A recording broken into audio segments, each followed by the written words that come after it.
This is part 3 of my through the door exhaust port for my diesel heater.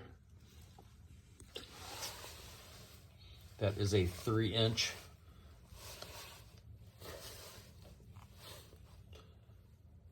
hose port basically through your garage door, and it's 3 inches deep, so it can go through a 3-inch deep garage door, but it's going through my service door.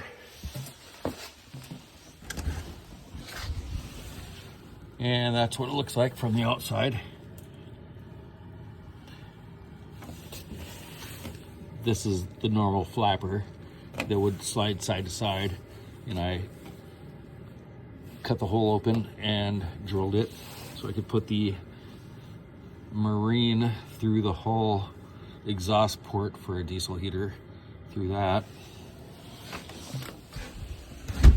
And it's actually a pipe inside of a pipe. And before I had a smaller hole, I tested it out. This smaller pipe inside, this pipe goes inside of that pipe and it's all sealed and goes outside. That one in the smaller hole that I actually had before, without this larger exhaust port, it would read about 150 degrees, which I didn't feel very safe with.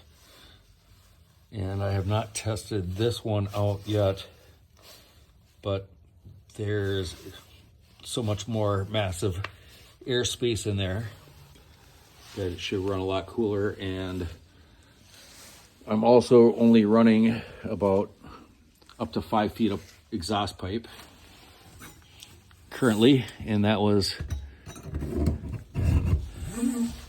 at 150 degrees through there, and it was coming out 550 degrees out of this.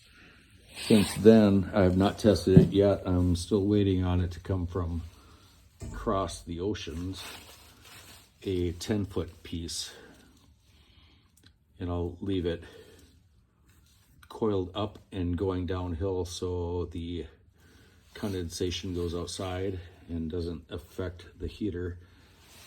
But joints like this can leak carbon monoxide, and if you don't have enough length in your pipe or enough airspace, it could possibly catch your house on fire. So whatever you're running it through, you need to make sure that you have enough airspace and a good laser thermometer, if that's even good enough, to make sure that you're not causing a